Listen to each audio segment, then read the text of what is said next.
കെട്ടിക്കൊണ്ടിരിക്കുകയും ചെയ്യും. നമുക്ക് എറണാകുളം കൂടി പോകാം. കാരണം തിരുവനന്തപുരം 35.14 കാണിക്കുമ്പോൾ എറണാകുളം 33.98% മാത്രമാണ് കാണിക്കുന്നത്. അതായത് എറണാകുളത്ത് തന്നെ കളമശ്ശേരി 28, വൈപ്പിൻ 27, എറണാകുളം മണ്ഡലം 28. ഇങ്ങനെ എറണാകുളത്തിൻ്റെ ഒരു പതിവ് രീതിയും ഇങ്ങനെ തന്നെയാണ്. ആദ്യ മണിക്കൂറുകളിൽ ഇങ്ങനെയാണ് ഉണ്ടാവാറ്. പക്ഷേ ഇപ്രാവശ്യം അതിശക്തമായൊരു പോരാട്ടമാണ് എറണാകുളം കാഴ്ചവെച്ചിരുന്നത്. അതുകൊണ്ട് വോട്ടിംഗ് ശതമാനം കൂടുകയോ ഇല്ലയോ. ശ്രീനാഥിലേക്ക് പോവാം. എറണാകുളത്തിൻ്റെ രീതികളനുസരിച്ച് ശ്രീനാഥ്, സ്വാഭാവികമായും എറണാകുളം ആദ്യ മണിക്കൂറുകൾ പോൾ ചെയ്യുന്നത് ഒരു 33%. തിരുവനന്തപുരം 35%, കോട്ടയം 36%, വയനാട് 37%, കണ്ണൂർ 36%. പക്ഷേ എറണാകുളത്തിൻ്റെ ഒരു പതിവ് രീതി ഇങ്ങനെ തന്നെയാണ്. ശ്രീനാഥ്, എന്തൊക്കെയാണ് ഇപ്പോൾ മനസ്സിലാക്കുന്നത്? ഏതൊക്കെ നിയമസഭാ മണ്ഡലങ്ങളിലാണ് കൂടുതലുള്ളത്? എവിടെയാണ് കുറവുള്ളത്? ഇത് പതിവ് രീതിയാണോ അല്ലെങ്കിൽ വലിയ തരംഗങ്ങളോ ചലനങ്ങളോ എവിടെയെങ്കിലും വ്യക്തമാവുന്നുണ്ടോ?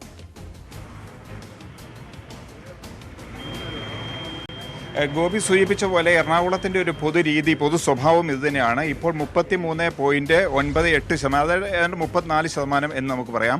34% വോട്ടിംഗ് നടന്നു കഴിഞ്ഞിരിക്കുന്നു ഈ ഉച്ച സമയത്ത്. ഇനി ഏതാണ്ട് 5 മണിക്കൂറാണ് വോട്ടെടുപ്പ് ഉള്ളത്. ഈ 5 മണിക്കൂറിനുള്ളിൽ തന്നെ ഏതാണ്ട് ഇനി കഴിഞ്ഞ പ്രാവശ്യത്തെ കണക്കനുസരിച്ച് നോക്കാമെങ്കിൽ 73.58% എറണാകുളത്തെ വോട്ടിംഗ് നില. ഏതാണ്ട് ആ നിലയിലേക്ക് എത്തും, അല്ലെങ്കിൽ അതിന് മുകളിലേക്ക് എത്തും എന്നുള്ള കാര്യത്തിൽ യാതൊരു സംശയവുമില്ല. കാരണം സാധാരണഗതിയിൽ തന്നെ ഉച്ചയ്ക്ക് ശേഷമാണ് എറണാകുളത്തെ കൂടുതൽ വോട്ട് പോൾ ചെയ്യാറ് പതിവുള്ളത്. ഇപ്പോൾ തന്നെ നീണ്ട ക്യൂ നമുക്ക് ഇപ്പോൾ തന്നെ ഈ ദൃശ്യങ്ങൾ തന്നെ കാണാൻ കഴിയും. എറണാകുളത്തെ ഏതാണ്ട് എല്ലാ മണ്ഡലങ്ങളിലും ഇതേപോലെ തന്നെ വലിയ ക്യൂ കാണുന്നുണ്ട്. തീരദേശ മേഖലകൾ എന്ന് മാത്രമല്ല, എല്ലാ മേഖലകളിലും ഏതാണ്ട് ശരാശരി ഈ രീതിയിൽ തന്നെയാണ് വോട്ടിംഗ് പാറ്റേൺ. അതായത് കളമശ്ശേരിയിലും പറവൂരിലും വൈപ്പിനിലും കൊച്ചിയിലും തൃപ്പൂണിത്തുറയിലും എറണാകുളത്തും തൃക്കാക്കരയിലുമൊക്കെ ഏറെയും കുറഞ്ഞും ഏതാണ്ട് 1-2% വ്യത്യാസത്തിൽ മാത്രമാണ് ഈ നിൽക്കുന്നത്. നേരത്തെ ഗോപി സൂചിപ്പിച്ച പോലെ വളരെ ശക്തമായ ഒരു മത്സരം ഈ തവണയുണ്ട്. 3 സ്ഥാനാർത്ഥികളും വളരെ അതിശക്തമായി തന്നെ രംഗത്ത്.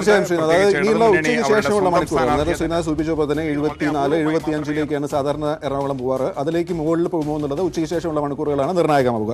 കോട്ടയത്തേക്ക് പോയി കഴിഞ്ഞാൽ കോട്ടയം പ്രാധാന്യമുണ്ട്. കാരണം 36%. ഇന്നിപ്പോൾ കേരളത്തിലെ എല്ലാ മണ്ഡലങ്ങളും എടുക്കാച്ചാൽ വയനാട്, കണ്ണൂർ, അതിനോടൊപ്പം തന്നെ പത്തനംതിട്ട, അതിനോടൊപ്പം തന്നെ വോട്ടിംഗ് ശതമാനം ഇപ്പോൾ കാണിക്കുന്നത് കോട്ടയത്താണ്.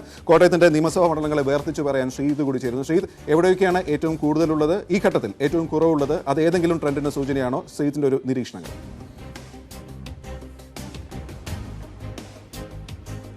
ഗോപി, 3 പേർക്കും ആശ്വസിക്കാവുന്ന ഒരു കണക്കുകളാണ് പുറത്തു വരുന്നത്. ഒരുപക്ഷെ കോട്ടയത്താണ് ഏറ്റവും കൂടുതൽ പോളിംഗ് നടന്നത്. 40% പോളിംഗ് നടന്നിരിക്കുന്നു.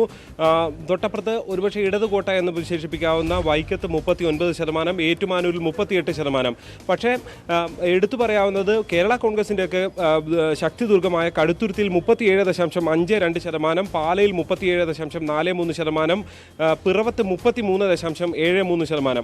ഇവിടെ ശ്രദ്ധിക്കേണ്ടത് ഈ കടുത്തുരുത്തിയിലും പാലയിലുമൊക്കെ പോളിംഗ് പെർസെൻറ്റേജ് കുറഞ്ഞാൽ പോലും ഏറ്റവും കൂടുതൽ വോട്ടർമാരുള്ളത് കടുത്തുരുത്തി മണ്ഡലത്തിലാണ്. ഏറ്റവും കുറവ് വോട്ടർമാർ 1,52,000 വോട്ടർമാർ മാത്രമേ കോട്ടയത്തുള്ളൂ. കടുത്തുരുത്തിയിൽ 1,82,000 ഉണ്ട്. അതുകൊണ്ട് പോളിംഗ് പെർസെൻറ്റേജ്, വോട്ടർമാരുടെ എണ്ണവും പോളിംഗ് പെർസെൻറ്റേജും അനുസരിച്ച് നോക്കിയാൽ ഏതാണ്ട് ഒരേ നിലയിൽ തന്നെ കാര്യങ്ങൾ മുന്നോട്ട് പോകുന്നുവെന്ന് ആർക്കും ആശ്വസിക്കാവുന്ന നിലയാണുള്ളത്. ഈ ഇടതുപക്ഷത്തിൻ്റെ ശക്തി കേന്ദ്രങ്ങളിൽ പോൾ നടക്കുന്നു. ഒപ്പം തന്നെ കേരള കോൺഗ്രസിൻ്റെ ശക്തി കേന്ദ്രങ്ങളിലും മോശമല്ലാത്ത പോളിംഗ് നടക്കുന്നു. ഇനി NDA സ്ഥാനാർത്ഥി PC തോമസിനെ സംബന്ധിച്ച് അദ്ദേഹം പ്രതീക്ഷ കൽപ്പിക്കുന്ന കേന്ദ്രങ്ങൾ തന്നെയാണ് ഈ കടുത്തുരുത്തിയും പാലയും പിറവവും.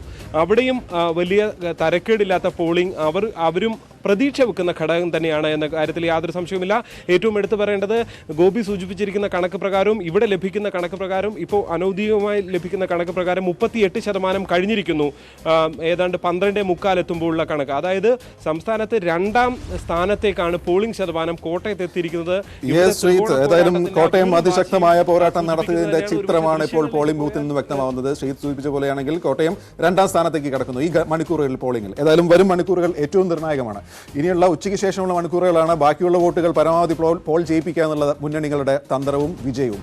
വരും മണിക്കൂറുകളിൽ ഓരോ നിമിഷവും ഏറ്റവും പ്രധാനപ്പെട്ടതാണ്. ഓരോ വോട്ടും ഏറ്റവും പ്രധാനപ്പെട്ടതാണ്. 40 ദിവസത്തെ പ്രചാരണത്തിന് ശേഷം ഏറ്റവും നിർണായകമായ തിരഞ്ഞെടുപ്പിൽ എല്ലാ മുന്നണികളും എത്രമാത്രം പ്രതീക്ഷയോടെ ആവേശത്തോടെ പങ്കെടുക്കുന്നു എന്നും വ്യക്തമാണ്.